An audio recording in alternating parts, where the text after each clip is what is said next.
শ্রোতা বন্ধু আসসালামু আলাইকুম। বেগুনের প্রীতি ও শুভেচ্ছা জানাই কমিউনিটি রেডিও নাফর আজিয়ার আয়োজনতে আজিয়া 28 সেপ্টেম্বর 2025 খ্রিস্টাব্দ 13ই আশ্বিন 1432 বাংলা রোজ রবিবার। আর স্টুডিওর গড়ির সময় বিকাল 4:46 ডিয়াকোনি ক্যাটেস্ট্রো পেন হিলপে ডিকেএইচ এর অর্থায়নে অ্যাকশন ফর সোশ্যাল ডেভেলপমেন্ট এএসডির বাস্তবায়নে নারীর প্রতি সহিংসতা, যৌন শোষণ, যৌন নির্যাতন ও যৌন হয়রানি প্রতিরোধ বিষয় লইয়ারে সরাসরি রেডিও আলোচনা অনুষ্ঠানের মাঝে স্বাগত জানায় অনরারে। টেকনাফ উপজেলার সোয়ান ইউনিয়ন একান পৌরসভার 125 গ্রাম, উখিয়া উপজেলার অর্ধেকেরও বেশি এলাকার 107 গ্রামের স্থানীয় জনগোষ্ঠী ও বলপূর্বক বাস্তুচ্যুত রোহিঙ্গা জনগোষ্ঠী যারা বিভিন্ন ক্যাম্পত মা সাহারা লয়ন তারা সহ প্রায় 7 লক্ষাধিকেরও শ্রোতা রেডিও সেট, মোবাইলের এফএম অপশনত এবং বিনা খরচে সরাসরি পৃথিবীর যে কোনো প্রান্তটি কক্সবাজার উপজেলার অন্যান্য উপজেলা সহ যে কোনো জায়গাতে ওনারা অনলাইন স্ট্রিমিংয়ের মাঝে ফোনিত ফারন রেডিওনাভ.com সার্চ দিওরে এই অনুষ্ঠান। আর এই অনুষ্ঠান রেডিও নাভার ফেসবুক পেজতিও একযুগে সম্প্রচারর যারা আর সাহিত্য লাইগন যারা ফুনতে লাইগন তারা আরো একবার স্বাগত জানের। আর এই আয়োজনের মাঝে আরা তিনজন সম্মানিত অতিথির আমন্ত্রণ জানাই। আরা পরিচিত অতিথির ফাঁতি আড্ডাইনে। ধন্যবাদ। আমি Nashidul Islam Al Faruki, programme officer, one stop crisis cell, মহিলা ও শিশু বিষয়ক মন্ত্রণালয়। জি ধন্যবাদ। আমি রোকন উদ্দিন আহমেদ, প্রকল্প ব্যবস্থাপক, action for social development ASD. জি আসসালামু আলাইকুম, আমি সোহরাব হোসেন, সহকারী যুব উন্নয়ন অফিসার, যুব উন্নয়ন অধিদপ্তর, টেকনাফ, কক্সবাজার। আর পুরো অনুষ্ঠান জুড়ে উপস্থাপন আছি আই হারুন রশিদ। শ্রোতা বন্ধু বল আরা এনেকান সমাজে না বসবাস করি যেরে নারী হলরে আরা সবসময় একটু অন্য চোখে চাই, কিন্তু এই বিষয় কিনা আরা ধীরে ধীরে উন্নয়ন গরিবেল্লা ধীরে ধীরে তারার অধিকাররে কিভাবে আরা প্রতিষ্ঠিত করিম, তারারে যে কোনো সহিংসতাতে আরা নিরাপদে রাখিম এই বিষয় গেলে আরা বিভিন্নভাবে এই এসডি বিভিন্ন প্ল্যাটফর্মের মাঝে হাজ করি থাকে তারই অংশ হিসাবে আজি আর এই আয়োজন। ওনারা যারা নারী প্রতি যে ধরনের সহিংসতা, যৌন শোষণ সমাজের একখান বেদি যা বিরুদ্ধে রুখে দাঁড়ানোর সময় এসে এখন সময়ের দাবি। অজ্ঞ সুস্থ শান্তিপূর্ণ উন্নয়ন সমাজ গঠনে নারী পুরুষের সমান অংশগ্রহণ প্রয়োজন।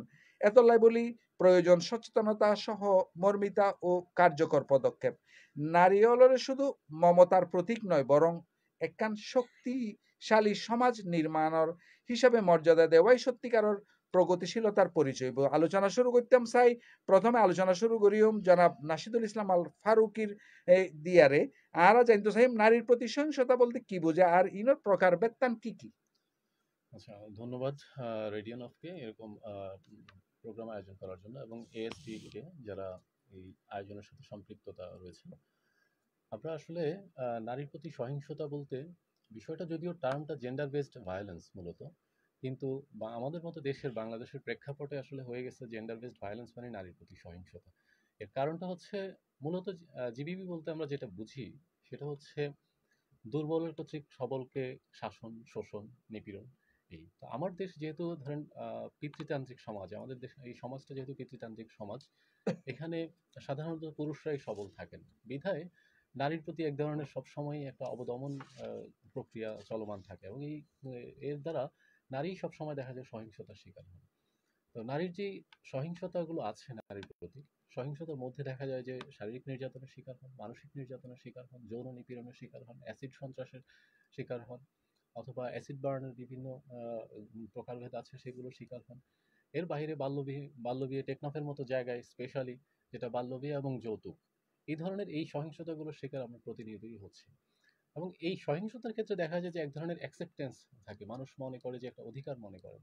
পুরুষতান্ত্রিক সমাজে সাধারণত এখানে যেহেতু পুরুষই প্রধান, তো তারা ভেবেই নেন যে হ্যাঁ, নারী মানে হচ্ছে সে অধস্থ শ্রেণী, তার প্রতি আমার এক ধরনের অধিকার আছে। এবং আমার দেশের নারীরাও এখানে যারা আমি যেহেতু টেকনাফে কাজ করি, টেকনাফের বাস্তবতা হচ্ছে এখানে দেখা যায় যে ওনাদের মধ্যেও এক ধরনের সহনশীলতা আছে যে হ্যাঁ, আমরা এক সময় যেরকম আমাদেরকে মানে কবিতায় শেখানো হয়েছে যে আমার এই ঘর ভাঙিয়াছে যে, বা আমি বাঁধি তার ঘর, আপন করিতে কাঁদিয়া বেড়াই যে মরে করেছে পর। এই মেন্টালিটি নিয়েই মনে হচ্ছে যে এগোচ্ছে।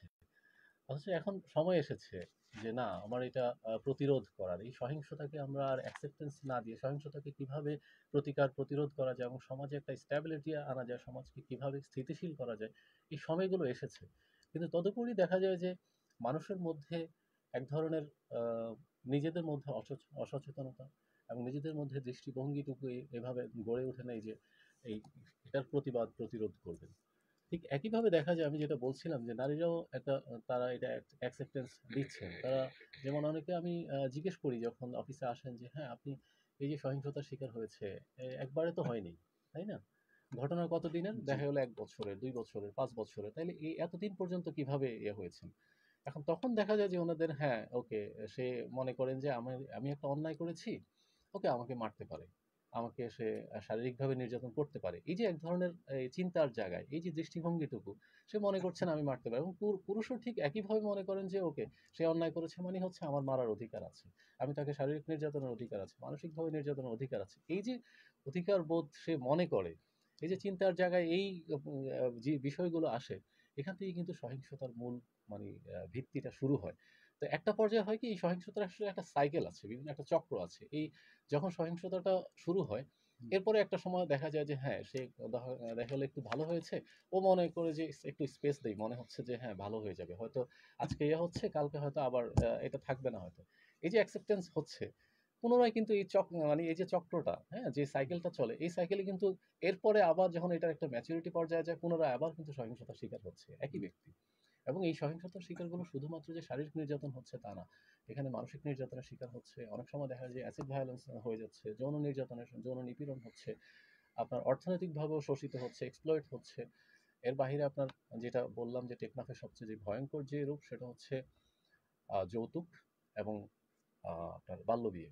এখানে বাল্যবিয়ে একদম অহরহ বাল্যবিয়ে হচ্ছে, যেটার কারণে দেখা গেলো পরবর্তীতে নারীর প্রতি এক ধরনের সহিংসতাও হচ্ছে। আর স্পেশালি যৌতুকের বিষয়টা এখানে এরকম অবস্থা যে এখানে একটা প্রাতিষ্ঠানিক রূপ ধারণ করেছে। যৌতুক মানে যে বিয়ে মানে একটা যৌতুক, এটা প্রাতিষ্ঠানিক পর্যায়ে চলে গিয়েছে। প্রাতিষ্ঠানিকীকরণ ঠিক এরকম যে ২ পরিবারই মনে করছেন যে এটা তারা যৌতুক মনেই করছেন না। অথচ এটার কারণে যে সে নারী যে নিপীড়নের শিকার হচ্ছে, তার যে অর্থনৈতিকভাবে সে যে এক্সপ্লয়েট হচ্ছে, এটা আসলে আমাদের বোধগম্যতায় এটা তেমন একটা আসেনি। এই ধরনের বিভিন্ন ধরনের সহিংসতা আছে, এবং সহিংসতার ধরন ডে বাই ডে চেঞ্জ হচ্ছে। আপনি জানেন এখন যে সাইবার সিকিউরিটিতে, হ্যাঁ, সাইবারও নারী সেখানেও সাইবার স্পেসে নারী সহিংসতার শিকার হচ্ছে। এবং প্রতিনিয়ত কিন্তু এগুলো চেঞ্জেবল। বিষয়গুলো কিন্তু যে একটা জায়গায় যে একদম স্থির, একদম ইন্ডিকেটর দিয়ে আমি যে মেপে রাখবো, হ্যাঁ, প্যারামিটার দিয়ে মাপবো, বিষয়টা এরকম না। প্রতিনিয়ত কিন্তু সহিংসতার ধরনগুলো চেঞ্জ হচ্ছে। অসংখ্য ধন্যবাদ। আরা ফুনিলাম এতক্ষণ আরা জনাব নাশিদুল ইসলাম আল ফারুকের হাসত্তি আরা অনরার হাসে নানান অভিযোগ নানান বিষয় অনরার হাসে সমাধান আল্লাহ বলে আই পাশাপাশি ভিন্ন ভিন্ন এনেন কিছু পরিস্থিতির শিকারও যারা হিং হই ন পারে অর্থাৎ বুঝাই না পারে অনরার হাসে এই যে নানানভাবে সামাজিক পারিবারিক এই ধরনের আচ্ছা পারিবারিক সহিংসতা এবং সামাজিক সহিংসতার মধ্যে এই পার্থক্য কেন ওনারা কিভাবে নির্ণয় করি থাকুন এবং কিভাবে ওনারা এই যারা আইয়ে তারারই কিভাবে করুন আর আরো দুজন অতিথি আছে আরা পরবর্তী তারা এবার কাছে যাই আমি সহিংসতার যে ধরনগুলো বলেছি, আসলে এই সহিংসতার ধরনগুলোর মধ্যে আপনি পারিবারিক এবং সামাজিক সহিংসতার ব্যাপ্তিটা খুঁজে পাবেন। এখানে আসলে পার্থক্যটা হচ্ছে ব্যক্তিগত পার্থক্য। পার্থক্যটা হচ্ছে আমার কতটুকু পরিধিটা কতটুকু, এটার বিষয়। যেমন পারিবারিক সহিংসতার ক্ষেত্রে দেখা গেল ব্যক্তিকেন্দ্রিক সহিংসতাগুলো হয়। সেক্ষেত্রে ধরেন পিতা মাতা, ভাই বোন, স্বামী স্ত্রী, এর মধ্যে একটা সীমাবদ্ধতা থাকে, এবং এর মধ্যে মূল প্রভাবক যেটা থাকে সেটা হচ্ছে পাওয়ার এক্সারসাইজ, ক্ষমতার একটা এক্সারসাইজ করতে চায়। এখানে যারা পরিবারের লিড দেন, যারা হচ্ছে পরিবারকে নিয়ন্ত্রণ করেন, তারা এক ধরনের ক্ষমতা প্রয়োগ করতে চান। সে সবসময় মনে করেন যে হ্যাঁ, ওকে, আমি সবচেয়ে ক্ষমতাধর ব্যক্তি, পরিবারের অন্যান্য যে মেম্বাররা আছে তাদের উপর আমি এই ধরনের ইয়েগুলো করতে পারি। হ্যাঁ, এই ধরনের যেই হয়তো এগুলো সেভাবে নির্যাতনের ইন্ডিকেটর হিসেবে উনি ইউজ করেন না, কিন্তু দেখা যায় যে এটার থেকেই নির্যাতনের শুরুটা হয়। এবং স্পেশালি যে স্বামী স্ত্রীর মধ্যে, সেখানে ডোমেস্টিক ভায়োলেন্সের শিকার হয়, পারিবারিক বিভিন্ন সহিংসতার শিকার হন। সেই শিকারের ক্ষেত্রে দেখা যায় যে পাওয়ার, মূল জায়গাটা পাওয়ার, এবং পাওয়ার যার কাছে সেই সবল, এবং সেই দুর্বলকে সবসময় দেখা গেল যে সহিংসতার শিকার করেন। আর এই ব্যাপ্তিটাই ঠিক দেখা গেল যে এটা যখন পরিধিটা বিস্তৃত আকার হয়, তখন সেটা সামাজিক সহিংসতায় রূপ নেয়। সমাজ অনেক কিছু অ্যাকসেপ্ট করে, সমাজ অনেক কিছু উদ্বুদ্ধ করে, সমাজ অনেক সময় দেখা যায় যে উদ্বুদ্ধ করে যে হ্যাঁ, এ অধস্তন শ্রেণী, নারী অধস্তন শ্রেণী, তুমি তাকে ওকে এই কথা করতে পারবে। নারী যখন কোনো আক্রমণের শিকার হয়, সমাজ সেটা আবার হয়তো অনেক সময় এভাবে নেয় যে ওকে, তুমি নারী, তুমি এটা তোমার জন্য তুমি এর প্রতিবাদ করা ঠিক হবে না, কারণ তোমার এখানে সামাজিক মর্যাদার বিষয় আছে, তোমার আত্মমর্যাদার বিষয় আছে। এই বিষয়গুলো যখন আসে, তখন সমাজ দেখা গেল যে সমাজও সেই নির্যাতনটাকে এভাবে অ্যাকসেপ্টেন্স করে, এবং এর ফলে দেখা যায় একটা পর্যায়ে, আপনি অ্যাসিড ভায়োলেন্সের কথা বলেছি, অ্যাসিড ভায়োলেন্স কিন্তু পারিবারিক সহিংসতার ভেতরে দেখা যায় না খুব একটা, কিন্তু এটা সামাজিক সহিংসতার মধ্যে আপনি দেখুন খুঁজে পাবেন যে হ্যাঁ অ্যাসিড ভায়োলেন্সের শিকার হচ্ছে, আপনি ধর্ষণের মতো ঘটনা খুঁজে পাবেন সামাজিক এর মধ্যে, গণধর্ষণের মতো ঘটনা ঘটে। এখন এই টোটাল বিষয়গুলি আসলে পারিবারিক এবং সামাজিক যে সহিংসতার বিষয়, এগুলো ব্যক্তিগত পার্থক্য, মূল পার্থক্যর জায়গায় দেখা গেল খুবই কম বিষয়, মূলত সবগুলোই নির্যাতনের ইয়েতে, হ্যাঁ, সবগুলোই ভায়োলেন্সের। অসংখ্য ধন্যবাদ। আরা শুনিলাম আসলে উৎস এবং কিভাবে নির্যাতন নিন ওই থাকে। আর একখানা জনাব রুকনউদ্দিন আহমেদের কাছে যাইউন, ইবা একদম প্রান্তিক এলাকার এই এএসডির যে কার্যক্রম ইন বাস্তবায়নের মাঝে প্রজেক্ট ম্যানেজার হিসাবে দায়িত্ব আছে। আরা শুনিলাম পারিবারিক সহিংসতা এবং সামাজিক সহিংসতার কিভাবে গতি থাকে এবং তারার কাছে নানানভাবে এই বিষয়গুলি আইয়ে সমাধানের লাই তারা পরামর্শ দেয় এবং কাউন্সিলিং করে সমাধানের চেষ্টা করে। এখন অনরা কি কি কার্যক্রম করি থাকুন এই সহিংসতার বিষয়ে। আরাতে আরেকজন অতিথি আছে জনাব মোহাম্মদ সোহরাব হোসেন, ইবার হাসে আরা জনশোষণলে আলোচনা করি অনর পরে। জি ধন্যবাদ অসংখ্য। সম্মানিত শ্রোতা মণ্ডলী এবং রেডিও নাফ আলোচক বৃন্দ, আলোচিত দুইটি বিষয়, একটা হলো যে জেন্ডার বেস ভায়োলেন্স, পাশাপাশি হচ্ছে যে নারীর প্রতি সহিংসতা, বা পাশাপাশি হচ্ছে যে সামাজিক এবং পারিবারিক অবস্থানে এই নির্যাতনের মাত্রাগত ভিন্নতা।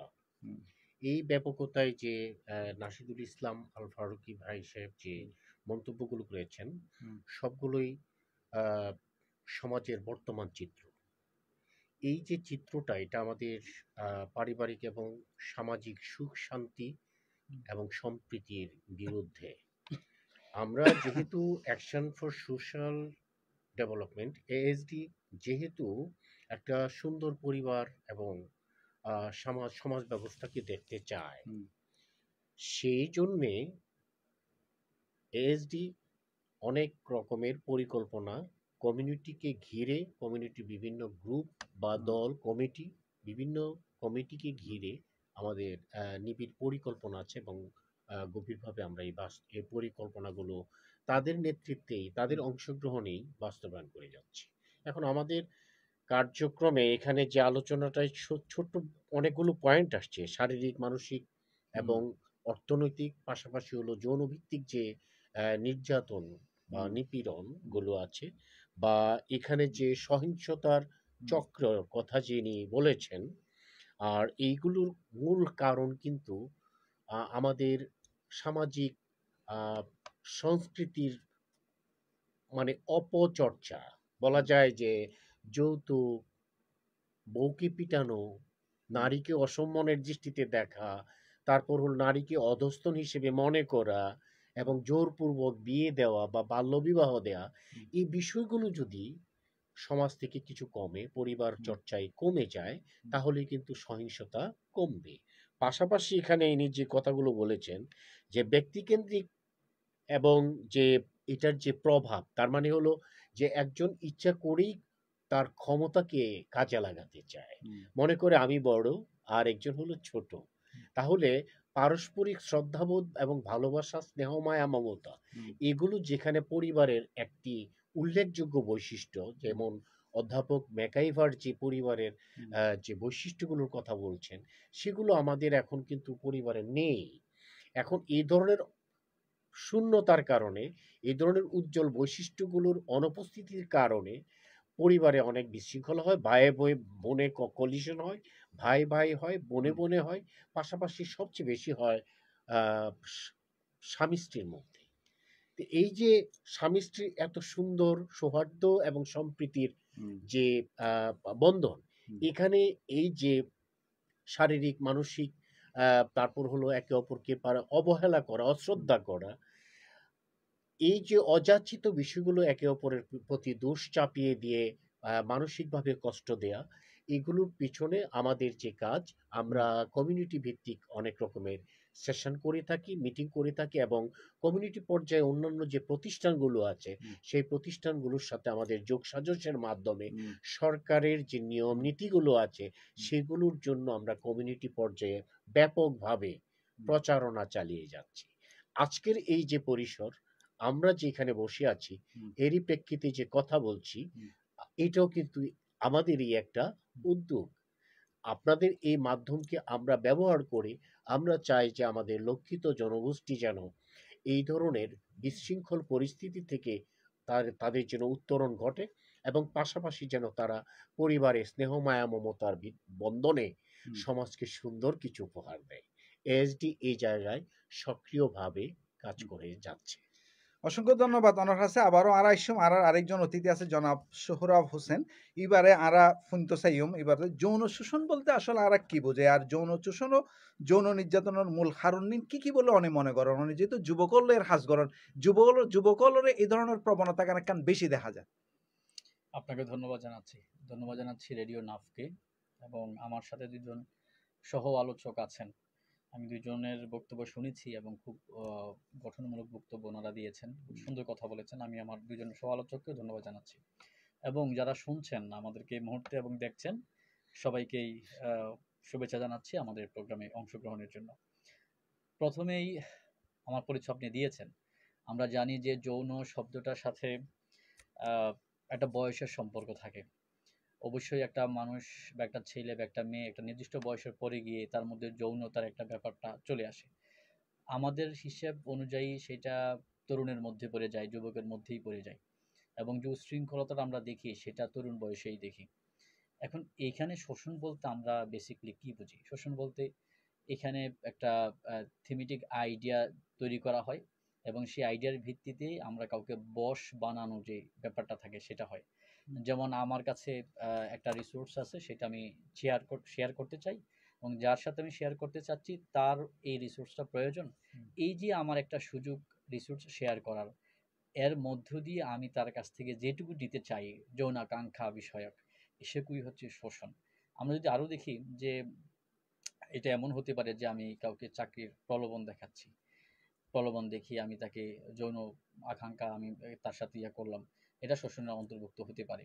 আমরা সবল হিসাবে দুর্বল কাউকে, বিশেষ করে আমরা একটা দরিদ্র জনগোষ্ঠীর মধ্যে দেখি যে যখনই স্বভাব নষ্ট হয় তার আগে আমরা বলি তাদের মধ্যে অভাব ছিল। অর্থাৎ যেখানে আমরা অভাবটা পরিলক্ষিত করি সেখানকার বিশেষ করে নারী সমাজ একটু প্রলোভনের শিকার হন। আমরা এটা বাস্তবতায় দেখি। সেক্ষেত্রে আমরা এই অপরাধগুলোর মাত্রাটা একটু বেশি বলে আমাদের কাছে মনে হয়।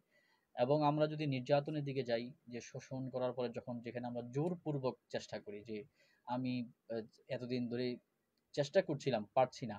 এখন আমি একদম জোর জবরদস্তি যেটাকে আমরা বলি যে আমি শারীরিকভাবে তাকে নির্যাতনের দিকে যাচ্ছি, ফোর্স করতেছি।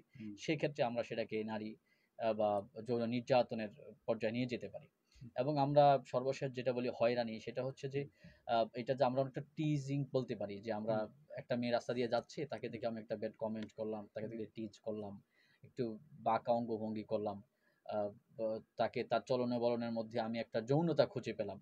এটাকে আমরা যৌন হয়রানি বলি। এটা বেসিক্যালি আমি যদি বলি যে আমরা আহ, অসৎ উপায় অবলম্বন করে কোনো কিছুর বিনিময়ের মধ্যে দিয়ে যখন কোনো যৌন আকাঙ্ক্ষা পেতে চাই সেটাকে আমরা যৌন শোষণ বলি।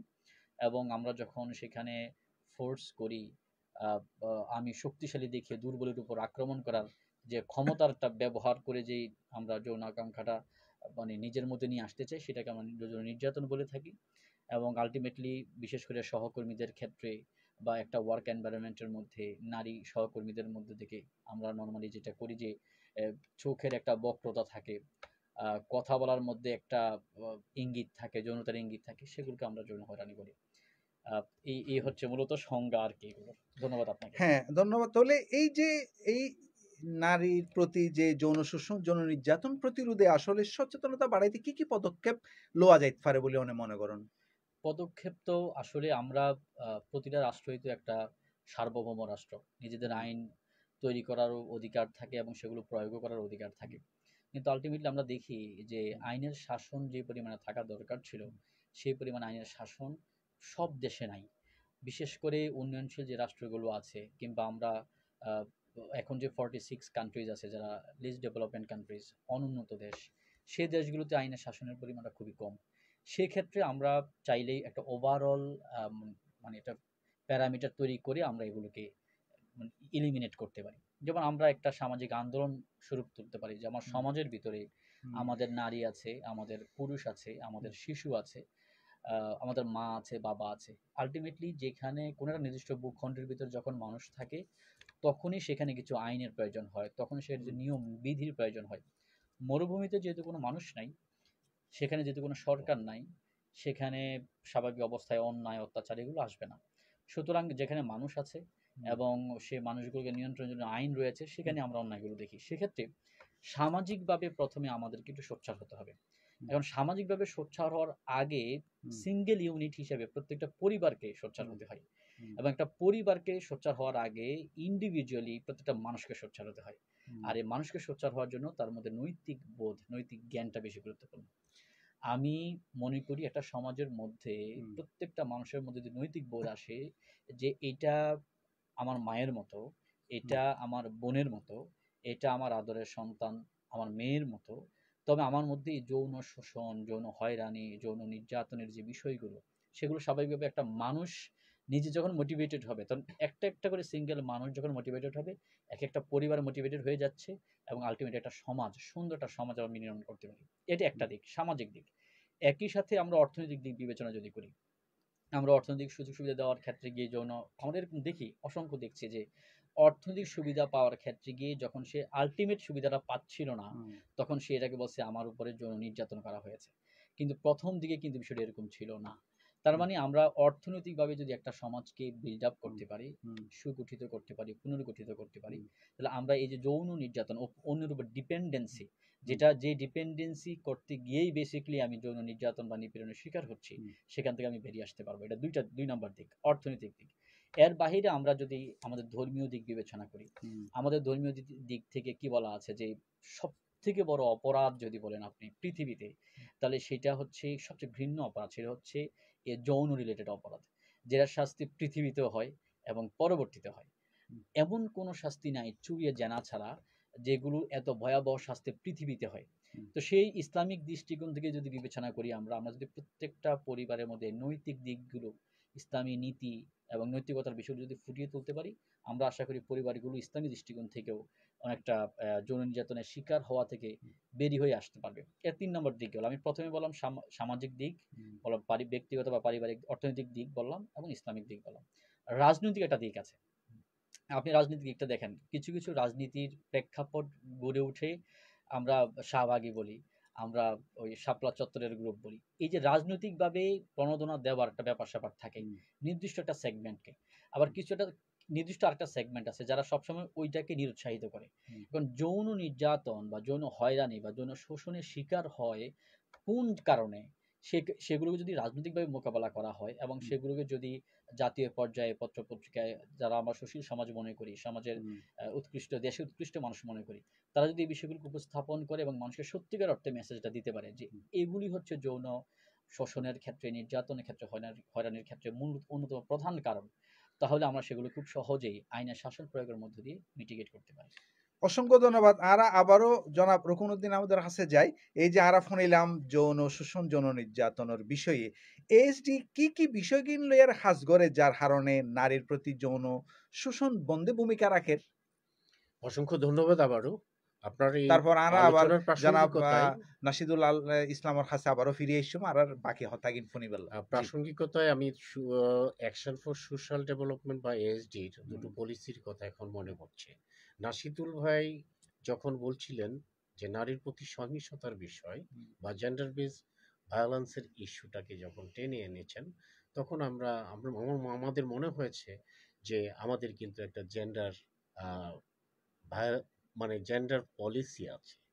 তাহলে এই পলিসিটা কি নারীর এবং পুরুষের বা ছেলে মেয়ের এখানে কোনো বৈষম্য মুক্ত একটা সাম্যের সহাবস্থান তৈরি করা, সুন্দর একটা কর্মপরিবেশ তৈরি করা, এবং এই আমাদের সাথে যারা যুক্ত আছেন প্রতিটা উইংয়ে এখানে এই জেন্ডার পলিসিকে ফলো করবে। তাহলে এইটার মাধ্যমে যেমন এএসডি তার এই দিকে বোঝাতে চাচ্ছে যে আমাদের মাধ্যমে জেন্ডার বেস ভায়োলেন্স হয় না। অনুরূপভাবে আমাদের সম্মানিত আলোচক সোহরাব ভাই যে যৌন শোষণ এবং নির্যাতন, পাশাপাশি যৌন হয়রানির ইস্যুটাকে টেনেছেন, আমাদের অ্যাকশন ফর সোশ্যাল ডেভেলপমেন্ট পিএসসিএ তার মানে protection from sexual exploitation and abuse, পিএসসিএ নেটওয়ার্কের কক্সবাজার কনটেক্সটে আমাদের মেম্বারশিপ আছে এবং সেখানে আমি ফোকাল হিসেবে প্রতিষ্ঠানের প্রতিনিধিত্ব করছি এবং ন্যাশনালি আমাদের মেম্বারশিপ আছে, যেখানে আমাদের শ্রদ্ধেয় ইডি মহোদয় জনাব এম এ করিম সাহেব তার প্রতিনিধিত্ব করছেন। আমি বলতে চাচ্ছি যে যৌন শোষণ, নিপীড়ন, নির্যাতন এই বিষয়ের সাথে এবং পাশাপাশি জেন্ডার বেস ভায়োলেন্স ইস্যুতে আপনার এসডির বড় করে ক্যাপিটাল লেটারে এনও না উচ্চারিত হয় এবং প্রতিটা ধাপে অ্যাকশন ফর সোশ্যাল ডেভেলপমেন্টের যতগুলো কর্মসূচি হয় প্রতিটা কর্মসূচিতে পরিকল্পনাতে এই পলিসিগুলোকে ইনক্লুড করেই প্রতিটা ইভেন্টকে বাস্তবায়ন করা হয়। আমরা যদি আমাদের যে ভ্যান্ডর আছে, বিভিন্ন ভ্যান্ডর যে আছে, এই ভ্যান্ডরদের তাদেরকেও আমরা আমাদের একদিনের ওরিয়েন্টেশনে আনা হয়, যে বলা হয় যে কোনো অবস্থাতেই আমাদের নারী সহকর্মী অথবা নারী সহকর্মী দ্বারা কোনো পুরুষ সহকর্মী অথবা কমিউনিটি পর্যায়ে আমাদের অংশগ্রহণকারী নারী পুরুষ বিতেরেকে কিশোর কিশোরী এবং ইয়ং গার্ল যা এবং উইমেন যারা আছে নির্বিশেষে বিভিন্ন স্তরের কেউই যেন সহিংসতার শিকার না হয়, পাশাপাশি হলো যৌন শোষণ, নিপীড়ন, নির্যাতন বা কর্মীদের ভিতর থেকে কেউই যেন যৌন হয়রানির শিকার না হয়, সেই লক্ষ্যে একটি বলিষ্ঠভাবে উদ্যোগে কাজ করে যাচ্ছে এএসডি। পরিশেষে শুধু বলতে চাই যে সহিংসতা এবং শোষণ ও নির্যাতন, নিপীড়ন এটা একক প্রচেষ্টার বিষয় নয়, এটা সমন্বিত বিষয়। ফলশ্রুতিতে আমাদের প্রতিটি দল, গ্রুপ, সব জায়গায় আমাদের এই পলিসি বেস ইনফরমেশন বা তথ্যটিকে আমরা ছড়িয়ে দিই। ফলশ্রুতিতে আমরা আমাদের যে কর্ম পরিবেশ এটা আছে একটা এনাবলিং এনভায়রনমেন্ট, যেখানে নারী পুরুষ একসাথে কাজ করছে, তাদের এই বিষয়গত কোনো সমস্যা হচ্ছে না।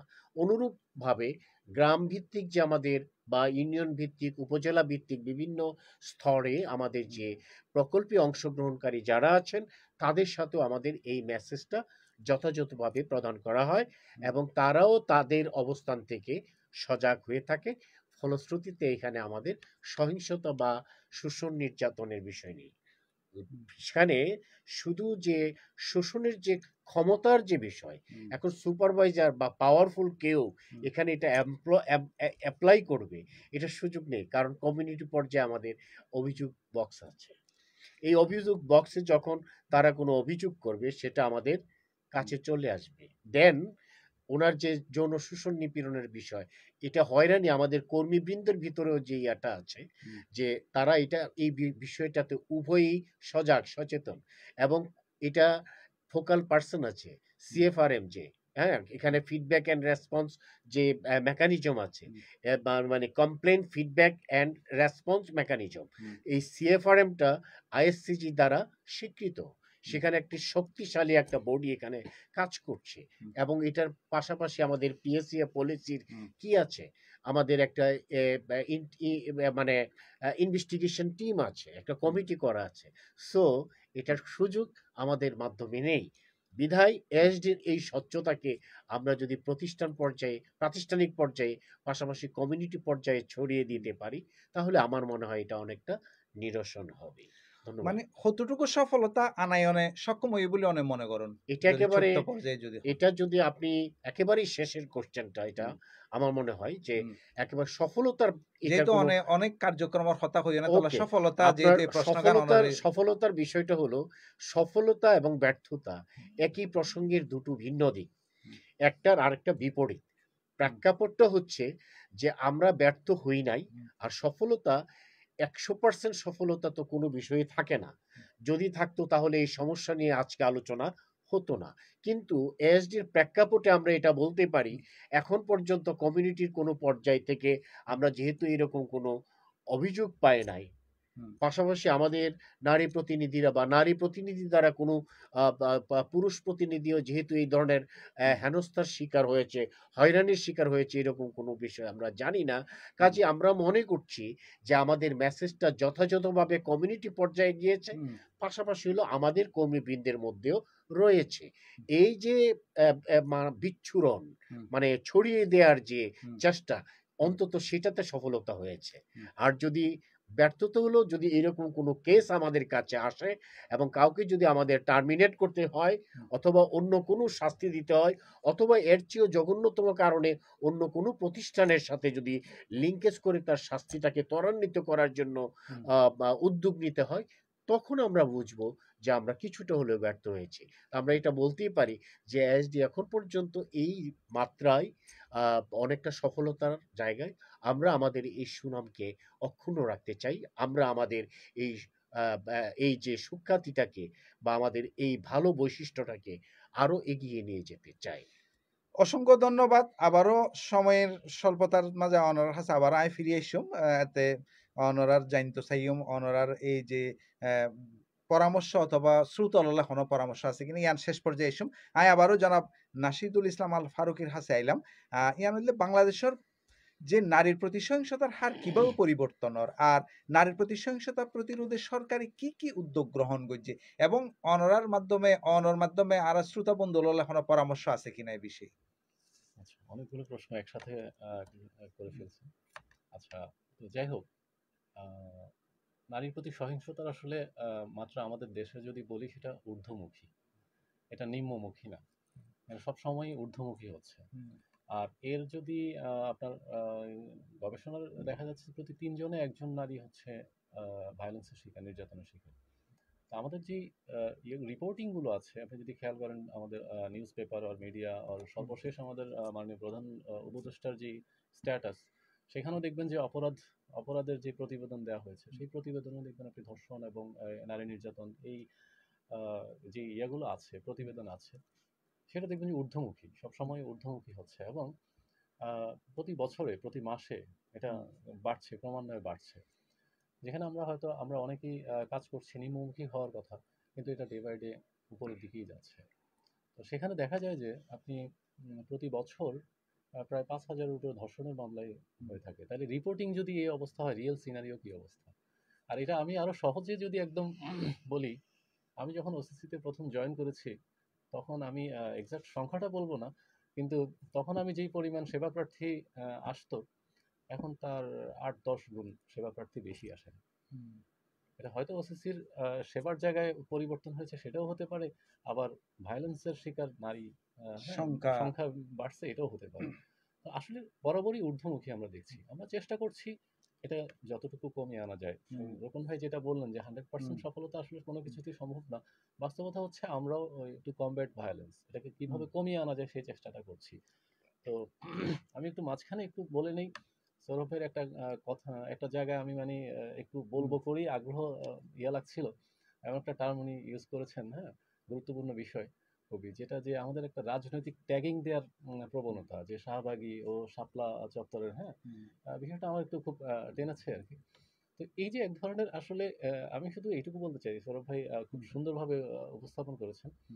শুধু এই যে এই বিষয়টা বলে খুব একটা নরমালাইজ করে ফেলার একটা প্রবণতা থাকে, যে ওকে সে শাহবাগী, তাহলে তার শাহবাগের ওকে, যারা শাপলা চত্বরে তারা মনে হয় তাকে নির্যাতন করতে পারবেন, তাদের সহিংসতাটা নর্মাল নেওয়া হয়, নর্মালাইজ, ওকে ওকে করে। আবার যে দেখা গেলো শাপলা চত্বরের অনুসারী, শাপলার অনুসারী, তাকে মনে হয় শাহবাগীরা করতে পারবেন। এই যে ধরনের এক ধরনের নর্মালাইজ করার একটা প্রবণতা আছে, এখানেই কিন্তু সহিংসতার বীজটা রোপণ করা হয়ে থাকে। এবং সেখানে দেখা যায় যে যিনি সহিংসতার শিকার হয়েছেন সে কিন্তু প্রাপ্ত বিচারটুকুও পান না। আচ্ছা, আপনার এরপরে যে বিষয়টা ছিল যে নারীর প্রতি সহিংসতা সরকারি কি উদ্যোগ, হ্যাঁ, কি কি সরকারি কি কি উদ্যোগ মানে আছে? কি কি উদ্যোগগুলো আসলে আচ্ছা, গ্রহণ করছে এই আপনার বন্ধে। কি একটু সময় আছে কিনা? তাহলে আমি হ্যাঁ। একটু, আচ্ছা তাহলে আমি একটু সরকারের আগে আসলে ব্যক্তিগতভাবে কি করা উচিত আমাদের, আমরা ব্যক্তি পর্যায়ে কি কি উদ্যোগ নেওয়া উচিত সেটা একটু বলে নিই, সরকারের এটা লাস্টেই বলি। তো ব্যক্তিগত পর্যায়ে আসলে আমি একটু একটা ধারণা দিই, থিওরিটিক্যাল বিষয়, একটা তাত্ত্বিক বিষয় হচ্ছে যে আমাদের সবকিছু কিন্তু আমাদের কালচারের অন্তর্গত। এরকম ভাই যেটা বলছিলেন যে সংস্কৃতির পরিবর্তন হয়েছে। এখন এই সব কিছু কালচার কি, কালচার হচ্ছে মানে complex of whole which includes knowledge, belief, art, moral, এই সবগুলো বিষয়। ধরেন আপনার এই সবগুলো মিলেই কিন্তু আমাদের সংস্কৃতি। এখন এই সংস্কৃতিতে দুইটা বিষয় আছে, একটা হলো বস্তুগত সংস্কৃতি আর একটা অবস্তুগত সংস্কৃতি। বস্তুগত সংস্কৃতির মধ্যে কি আছে, ধরেন আপনার এই বিল্ডিং, সাপোজ এই বিল্ডিং কিন্তু ডে বাই ডে উঠে গেছে। আপনি 5 বছরে দেখবেন যে ওকে এই বিল্ডিং অনেক দূর উঠে গেছে, রাস্তাঘাট অনেক উন্নয়ন ঘটে গেছে, আমাদের চারপাশে যে বস্তুগত যেসব সংস্কৃতি আছে, ইনফ্রাস্ট্রাকচার ডেভেলপমেন্ট ঘটেছে, এগুলো রাতারাতি চেঞ্জ হয়েছে, টেকনোলজি রাতারাতি চেঞ্জ হয়েছে। এর সাথে পাশাপাশি অবস্তুগত যে সংস্কৃতি আছে, যে আমার নলেজ, আমার জ্ঞান, আর্ট, আমার মোরাল, হ্যাঁ, তো আমার যে নৈতিকতা, মূল্যবোধ, আমার যে অন্যান্য বিষয়গুলো আছে, অবস্তুগত যে সংস্কৃতি, সেটার কতটুকু উন্নত হয়েছে, আমার শিক্ষার কতটুকু উন্নত হয়েছে। এই দুইটার মধ্যে যখন ব্যালেন্স ঘটে না, দুইটার মধ্যে যখন একটা সমভাবে না আগায়, তখন এটা থিওরিটিক্যালি অকবার্ন বলছেন যে এটা হচ্ছে একটা কালচারাল লেক তৈরি হয়, তখন একটা অসম অগ্রগতি হয়। এই অসম অগ্রগতির ফলে দেখা গেল যে সমাজের মধ্যে একটা ইমব্যালেন্স তৈরি হয়। তো ব্যক্তি পর্যায়ে আমি যেটা বলতে চাচ্ছিলাম যে আমরা সবাই কালচার, যেভাবে ম্যাটেরিয়াল কালচারটা, যেভাবে বস্তুগত সংস্কৃতি উন্নত হয়েছে, ঠিক একইভাবে আমরা যাতে নিজেদের মধ্যে ওই যে নৈতিকতা, সেই আমাদের মূল্যবোধ, সে আমাদের জ্ঞান, হ্যাঁ, স্পিরিচুয়াল বিষয়গুলো, ধার্মিকতা, এই সবগুলোকে আমরা আসলে এইভাবে যদি নিজেদের জায়গায় উন্নত করতে পারি, সর্বোপরি যেটা একটা সামাজিক আন্দোলন করতে পারি, সর্বোপরি নিজেদের চিন্তার জায়গায় পরিবর্তন আনতে পারি, নিজেদের যদি আহ, দৃষ্টিভঙ্গির জায়গায় পরিবর্তন আনতে পারি, নিজেদের যদি নারীকে যদি নারী হিসাবে ট্রিট না করে আমি যদি treat human as human, just যদি মানুষকে যদি মানুষ হিসাবে যদি আমি মূল্যায়ন করতে পারি, তাহলে আসলে সম্ভব। এবং এই উদ্যোগগুলো ব্যক্তি পর্যায়ে আমাদের নেওয়া উচিত। সরকারিভাবে যে সকল উদ্যোগ ইতিমধ্যে ধরেন নেওয়া হয়েছে, কিছু হচ্ছে আইনের ক্ষেত্রে, যে কি কি আইন সরকার করেছেন, সেখানে নারী ও শিশু নির্যাতন দমন আইন আছে আমাদের 2000 এবং সর্বশেষ সংশোধিত 2020, যেখানে আইনের সর্বোচ্চ সাজাটা রাখা হয়েছে, সর্বোচ্চ দেওয়া হয়েছে, মৃত্যুদণ্ডের বিধান আছে আমাদের, যৌতুক নিরোধ আইন আছে, পর্নোগ্রাফি আইন আছে, হ্যাঁ, এ ধরনের আইনের কিন্তু আমাদের পর্যাপ্ত আছে। সরকারের পক্ষ থেকে এই সকল উদ্যোগগুলো গ্রহণ করা হয়েছে। এর বাহিরে এই আইনগুলো ইমপ্লিমেন্ট করার জন্য সরকার বিভিন্ন উদ্যোগ গ্রহণ করেছেন। যেমন নারী ও শিশু নির্যাতন দমন ট্রাইব্যুনাল আলাদা করা আছে। আমার নারীদের নির্যাতনের শিকার নারীদের জন্য ন্যাশনাল হেল্পলাইন সেন্টার 109 করা আছে, যেটা মহিলা ও শিশু বিষয়ক মন্ত্রণালয়েরই। ওয়ান স্টপ ক্রাইসিস সেল ওসিসির দ্বারস্থ হতে পারেন সকল সহযোগিতার জন্য। যে কোনো ধরনের violence, any kinds of violence নারীর বিরুদ্ধে, যে কোনো ধরনের ভায়োলেন্সের শিকার হলে ওসিসি সব সময় পাশে আছে। মহিলা বিষয়ক অধিদপ্তরে নারী ও শিশু নির্যাতন প্রতিরোধ একটা উইং করা আছে।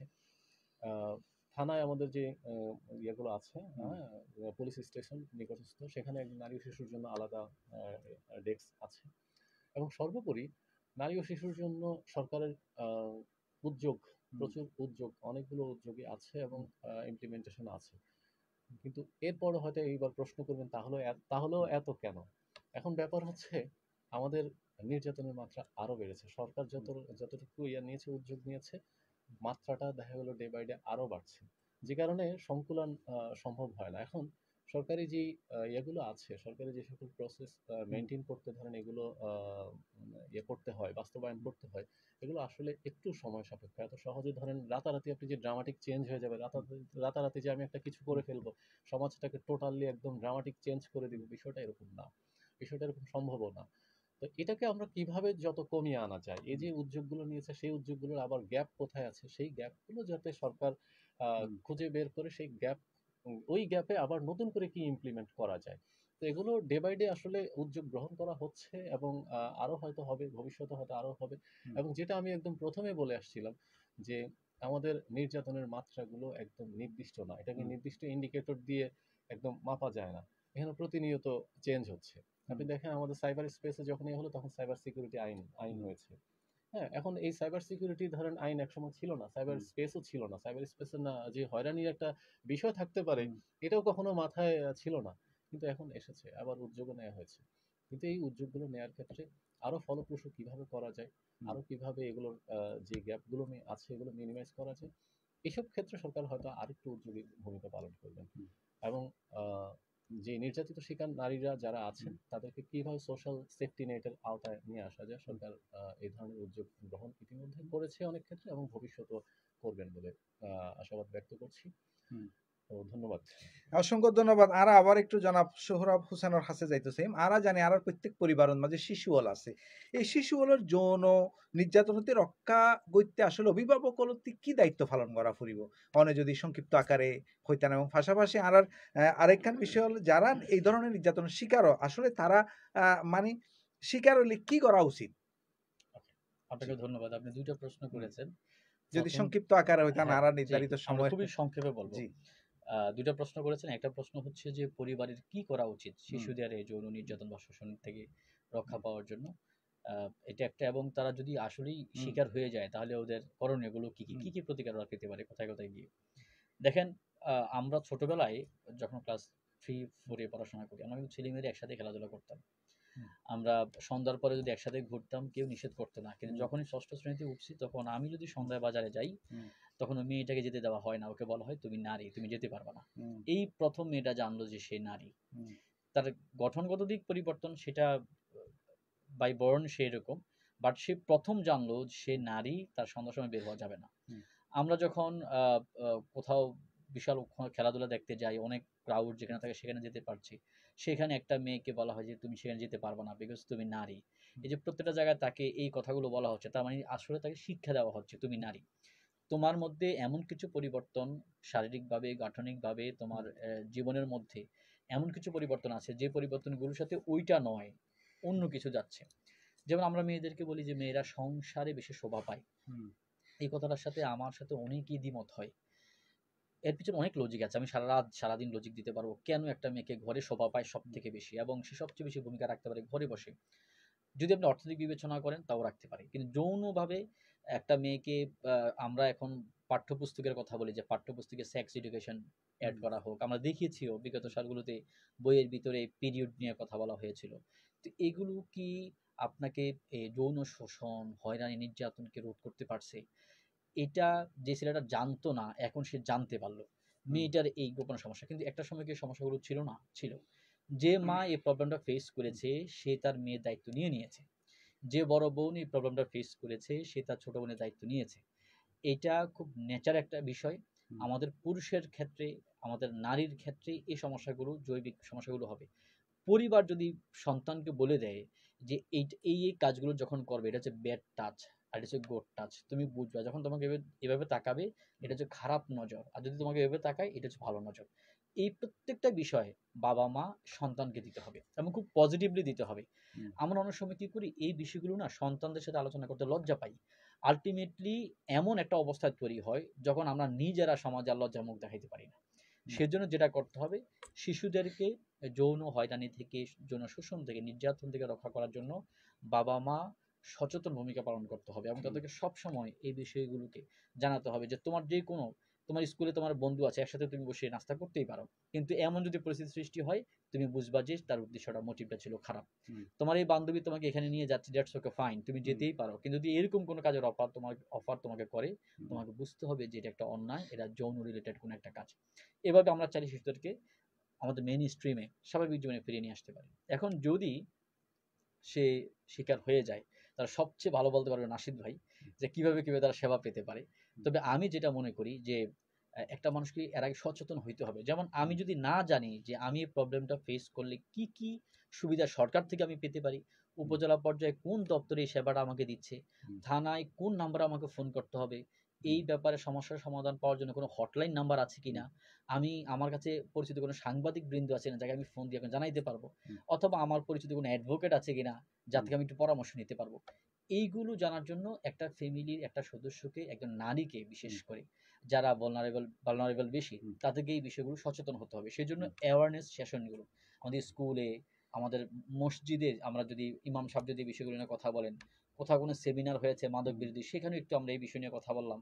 স্কুলে রাষ্ট্র অর্থনীতি বা অন্যান্য কোনো সাবজেক্টের বিষয়ে শিক্ষক যখন একটু স্বেচ্ছাপ্রণোদিত হয় এই বিষয়গুলো নিয়ে বুঝাবেন, হুম, তখন আমরা আশা করি আমাদের যারা এই বিষয়গুলোতে ভুক্তভোগী হচ্ছেন, হুম। তারা এই বিষয়গুলো থেকে সহজে প্রতিকার পেতে পারেন বলে আমি আশা করি। হ্যাঁ, অসংখ্য ধন্যবাদ আপনাকে। ধন্যবাদ। আরা কিন্তু শেষ করতাম চাই নাসিরুল ইসলাম, জনাব নাসিরুল ইসলাম কি এই বিষয়ে কিছু যোগ আমি করতেছেন? আরা কিন্তু হ্যাঁ, একদম একটু শেষ একটু শেষ করি আরা জনাব রুকনউদ্দিন আচ্ছা। আহমদের খাসুত্তি আচ্ছা, যাই আর আমি জি। একটু যোগ করি যে যৌন সহিংসতার যদি কেউ শিকার হয়, যদি ধর্ষণের হুম, শিকার হয়, হুম, সেক্ষেত্রে অবশ্যই প্রথম কাজ একদম সবার আগে হচ্ছে তিনি ওসিসিতে আসবেন, হুম, হসপিটালে আসবেন।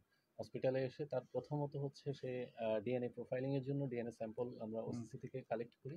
হুম। তো ডিএনএ স্যাম্পলিং এর পরে এরপরে উনি যদি আইনি সহায়তা চান তাহলে হুম। আইনি সহায়তা নিতে পারবেন। কিন্তু প্রথমত হচ্ছে আলামতটা নষ্ট করা যাবে না। ৭২ হুম। ঘন্টার ভিতরে হুম। ৭২ ঘন্টার ভিতরে উনি হুম। অবশ্যই ওসিসির শরণাপন্ন হবেন এবং সেটা রাত হোক আর দিন হোক যখনই হোক আমরা এমার্জেন্সি সার্ভিস প্রদান করব। সেক্ষেত্রে তার পরবর্তী হচ্ছে আমরা যে সেবাগুলো প্রদান করে থাকি এখানে ধরেন তার মানসিক অবস্থা হয়তো হতে পারে, মানসিকভাবে সে অবসাদগ্রস্ত হতে পারে। হুম। সে তার যদি মেন্টাল হেলথের যদি কোনো ধরনের সাপোর্ট প্রয়োজন হয় আমাদের ক্লিনিক্যাল সাইকোলজিস্ট আছেন, হুম। তিনি সাপোর্ট দিবেন মানসিক স্বাস্থ্যের জন্য হুম। এবং আইনি প্রতিকার চাইলে আমরা সেই আইনি সহায়তাটা করব এবং এই টোটাল কাজটাই ওসিসির মাধ্যমে সম্পন্ন হবে। তো তিনি তার জাস্ট কাজ, যিনি নির্যাতনের শিকার হয়েছেন তার প্রথম কাজ হলো জাস্ট ওসিসিতে আসা। এক কথায় যদি বলি সেই আচ্ছা। ওসিসিতে আসবেন, হুম। বাকি কাজ ওসিসি আচ্ছা। করবে। জি। আচ্ছা, আর যদি একটু সর্বশেষ বলি, হুম। সচেতন থাকতে হবে আমাদেরকে। আচ্ছা। যারা আমার এতক্ষণ কথা হুম। বললাম, যারা হয়তো পারপেট্রেটর তাদেরকে নিয়ে হুম। ম্যাক্সিমাম কথাবার্তা বলেছি। কিন্তু আমার যারা নারীরা আছেন তারাও হুম। সচেতন থাকতে হবে। আমরা অধিকাংশ সময় এখানে দেখি যে হুম। বিয়ের প্রলোভনে ধর্ষণ, বিয়ের প্রলোভনে সে পালিয়ে গেছে, তারপর ধর্ষণ করেছে, তাকে আর বিয়ে হুম। করছে না। এই ধরনের আমি টেকনাফে অনেকগুলো হুম। দেখতে পাই। তো যারা আসলে আপনারা ১ম এই এই ট্র্যাপে যাতে পা না দেয় এবং এই হুম। ফাঁদে যাতে না পড়ে, নারীরা নিজেরাও এই সচেতন থাকবেন। হুম। আপনাদের সকলের প্রতি এই আহ্বান রাখছি। সকলের সুস্বাস্থ্য কামনা করছি। জি। সকলকে ধন্যবাদ। হ্যাঁ, জনাব রুকনউদ্দিন আহমেদ অনর দিয়ার আরা শেষ করিও এই বিষয়ে আরা দুইজন সম্মানিত অতিথির দুই ধরনের বিষয় লই আর আরা ফোনিলাম অনেক প্রাণবন্ত এবং অনেক তথ্যবহুল এই আলোচনা গিন আর শ্রোতা বন্ধু হল নিশ্চয় এই বিষয় গিন খুব মনোযোগ দিয়ে ফোন এবং অনেক কিছু জানিত পাইছে অনারার এসডি এই দুই ধরনের সমস্যা লই কি ভাবে উত্তরণা বলে হাজ করে এবং শেষ অনারার কোনো মেসেজ আছে কিনা আর রেডিও শ্রোতা হললে অসংখ্য ধন্যবাদ আবারও। আলোচক দুজনেই তাদের অবস্থান থেকে দুটো বিষয়কে খুব স্পষ্ট করে আমাদের সামনে তুলে এনেছেন এবং এজন্য এসডির পক্ষ থেকে অভিবাদন তাদের। এখানে নারীর প্রতি সহিংসতা এটা আমাদের একটি হট কেকের মতো। এটা আমরা কমিউনিটি পর্যায়ের আমাদের অ্যাডোলেসেন্ট সেফটি নেটওয়ার্ক আছে, ইয়থ ফোরাম আছে, community base child protection committee, parents and care giver group আছে, যারা বাবা মা বা ওই যে মানে শিশুদের লালনকারী বা পালনকারী। এখানে এই যে গ্রুপগুলো, এই গ্রুপগুলো তো সামাজিক অবস্থান থেকে ছোট পরিসরের পরিবারকে নির্দেশ করে। তাহলে আমরা যে পরিবার এবং সমাজ থেকে এইভাবে যে পুরো কর্ম এলাকায় এইভাবে যে দলগুলো গঠন করা হয়েছে, কমিটিগুলোকে চিহ্নিত করা হয়েছে, তাদেরকে ডেকে আমরা অনেকবার বসেছি বা আমাদের বসা আলোচনা আমাদের মেসেজ পর্যায়ক্রমেই তাদের মধ্যে মানে পরিবেশনা করে আসছি। উপরন্তু বিভিন্ন বেসরকারি এবং সরকারি প্রতিষ্ঠানের সাথে আমাদের একটা যোগসূত্র স্থাপিত হয়েছে, যেখানে আমরা একটি কার্যকর যোগাযোগের ভিত্তিতে আমরা আমাদের এই কাজগুলোকে অ্যাকোমোডেট বা মানে নির্দিষ্ট করতে চাচ্ছি। এই কার্যক্রমগুলো যখন আমরা কমিউনিটির লেডে বা কমিউনিটির নেতৃত্বে যখন বাস্তবায়নের উদ্যোগ গ্রহণ করি, তখন পুরো সময়ব্যাপী নারীর প্রতি সহিংসতা রোধে আমাদের যে কি করণীয়, আমাদের যে কি পরিকল্পনা আছে, সেইগুলো তাদের মধ্যে তুলে ধরা হয়।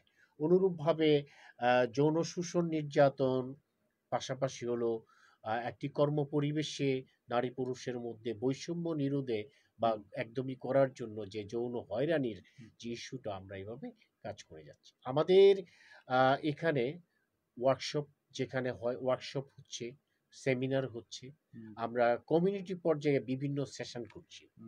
এই সেশনটা ছড়িয়ে দিচ্ছি কিশোর কিশোরীদের মাঝে, তারা যেন তাদের নিজেদের অবস্থানটাকে ধরে রাখতে পারে। আমরা অনুরূপ মেসেজটা কিন্তু দিচ্ছি প্যারেন্টস এবং কেয়ার গিভার গ্রুপকে, যারা সেই কিশোর কিশোরীদেরকে লালন করছে। সৌরভ ভাইয়ের আলোচনায় যেখানে বলা হয়েছে যৌন ইস্যুটা কিন্তু একেবারে 12 বছরের মানে পূর্বের বয়সের মধ্যে নয়। যৌন ওখানেও যৌনতার বিষয় আছে, সে প্রস্রাব পায়খানা করছে ইত্যাদি, কিন্তু যৌনের যৌন আকাঙ্ক্ষার যে বিষয়টা, সেটা কিন্তু একটা বয়সের মাত্রাগত একটা দিককে নির্দেশ করে। ওই দিক থেকে আমরা কিশোর কিশোরীকে টার্গেট করি। ওখানে যারা একটু এল্ডেস্ট অ্যাডোলেসেন্ট, যারা একটু ঊর্ধ্বমুখী, যারা বা কারো কারো কিন্তু গ্রোথ খুব দ্রুত হয়, তাদের হরমোনিক কিছু ফাংশনের কারণে কারো কারো মধ্যে এই বিষয়টি একটু আগেও আসতে পারে। আমরা এখানে এত তথ্যভিত্তিক আলোচনায় না গিয়ে আমরা যদি বলি যে আমাদের মেসেজগুলো সর্বত্র সকল গ্রুপে কমিটিতে আমরা ছড়িয়ে দিচ্ছি। আমাদের এই কার্যক্রমের মধ্যে আমরা অনেকগুলো আমাদের কিছু কিছু সীমাবদ্ধতা আছে, প্রতিটা প্রতিষ্ঠানেরই কিছু সীমাবদ্ধতা আছে। এই সীমাবদ্ধ অবস্থান থেকেও আমরা কি করি, যেই কাজটা, যেমন আমরা আইনগত সহায়তার প্রশ্নে এসডি কোনো উদ্যোগ নিতে পারে না, সেক্ষেত্রে আমাদের কার্যক্রম হলো আমাদের এই জাতীয় যে প্রতিষ্ঠানগুলো আইনগত সহায়তায় কাজ করে তাদের সাথে লিঙ্কেজ ডেভেলপ করা, পাশাপাশি হলো সরকারি প্রতিষ্ঠানের সাথে যোগসূত্র স্থাপন করিয়ে দেওয়া, ইউনিয়ন পরিষদের সাথে বা পৌরসভার সাথে তারা যেন একটা নেগোশিয়েট যোগাযোগের ভিতর দিয়ে এটা যেন আলাপ আলোচনার মাধ্যমে এটার সর্বোচ্চ শাস্তিটা নিশ্চিতকরণে যেন উদ্যোগ নিতে পারে। আর পক্ষান্তরে হলো যে এটা হলো শাস্তিটা হলো যদি দোষী কেউ হয়। আর এই মেসেজটা আমরা সর্বত্র দিতে চাই যে নারীর প্রতি সহিংসতা মুক্ত আর শিশু কিশোর কিশোরীর অধিকার ভিত্তিক উন্নয়ন চিন্তা ভাবনা যদি আমরা করি, তাহলেই কিন্তু আমরা বলতে পারবো যে আমাদের মধ্যে নৈতিকতার স্তম্ভটা অনেক শক্তিশালী ভিত্তির উপর দাঁড়িয়েছে। নৈতিকতার কথা যিনি এখানে বলছিলেন যে আমাদের সামাজিক জাগরণ হতে হবে, যে সামাজিক আন্দোলন, এই শব্দটা এসছিল, তাহলে সোশ্যাল নর্মসগুলোকে আমরা নিব পজিটিভলি।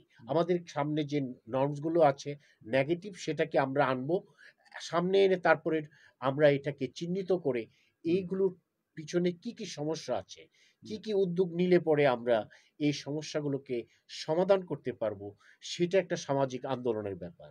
সর্বোপরি আমি বলতে চাই যে এই সামাজিক আন্দোলন আমাদের নৈতিকতার উন্নয়ন, আর হলো যে আমাদের সকল স্তরের জনগণের মধ্যে এই বিষয়টার একটা জাগরণ দরকার। তাহলে আমরা 109 বা ওই 1098, হ্যাঁ, আমরা এই সহায়তাগুলোকে নিতে পারবো। যদি আমরা এই সহায়তাগুলো নিতে পারে, আমাদের কিশোর কিশোরীরা যদি এটা সম্পর্কে অবহিত হয়, জানতে পারে, এবং আমাদের যদি একটি পারিবারিক এবং সামাজিক সংস্কৃতি যদি গড়ে তুলতে পারি যে আমাদের পরিবেশ আমরাই সুন্দর রাখবো, আমরা আমাদের আগামী ভবিষ্যৎগুলোকে সুন্দর একটি মাত্রায় তাদেরকে তুলে ধরবো, তাদের উত্তরণ এবং উন্নয়ন তথা উন্নতিতে আমরা সহায়ক ভূমিকা নেব, তাহলে কিন্তু আমাদের লক্ষ্য উদ্দেশ্য সফল হবে। এসডি এই জায়গায় অনেক সক্রিয়ভাবে কাজ করছে। এসডির প্রতিটা প্রশিক্ষণপ্রাপ্ত এবং অভিজ্ঞ কর্মীবৃন্দ এই জায়গায় কমিউনিটিকে জাগরণ তুলতে, প্রাতিষ্ঠানিক যোগসূত্র স্থাপনে আমরা বদ্ধপরিকর, যেন এই আইনের শাসনগুলোর যথাযথ পালনের সংস্কৃতির ভিতর দিয়ে প্রতিষ্ঠানগুলোর শক্তিশালীকরণ হয় এবং নিজের সচেতনতার ভিতর দিয়ে যেন একটি সুন্দর একটি পরিবার সমাজ প্রতিষ্ঠা পায়। জি, অসংখ্য ধন্যবাদ। আমরা কিন্তু আলোচনার একদম শেষ পর্যায়ে গিয়ে অনেকগুলা বিষয় আজিয়া জানিলাম এই আয়োজনের মাধ্যমে। আর যে এসডিজি এর সুযোগ করে দিয়ে তোলা বলে অসংখ্য ধন্যবাদ। একদম প্রান্তিক এলাকার মানুষ, এই সময়ের মাঝে মানুষ হাটে বাজারে গাড়িতে অনেকভাবে এই রেডিও এখন ফোনে এবং সোশ্যাল মিডিয়ার মাধ্যমে নানানভাবে ফোনে। তো এতক্ষণ আরা এই আয়োজনের মাঝে অতিথি হিসাবে যারা আলোচনা অংশগ্রহণ করছে, আর আবারও পরিচয় আর অতিথির ফোঁয়াতি।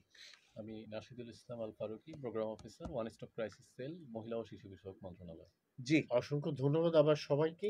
আমি রোকনউদ্দিন আহমেদ, প্রকল্প ব্যবস্থাপক, action for social development, ASD Teknaf. জি, তার সবাইকে ধন্যবাদ আমাদের সাথে থাকার জন্য এবং আমাদের কথা শোনার জন্য।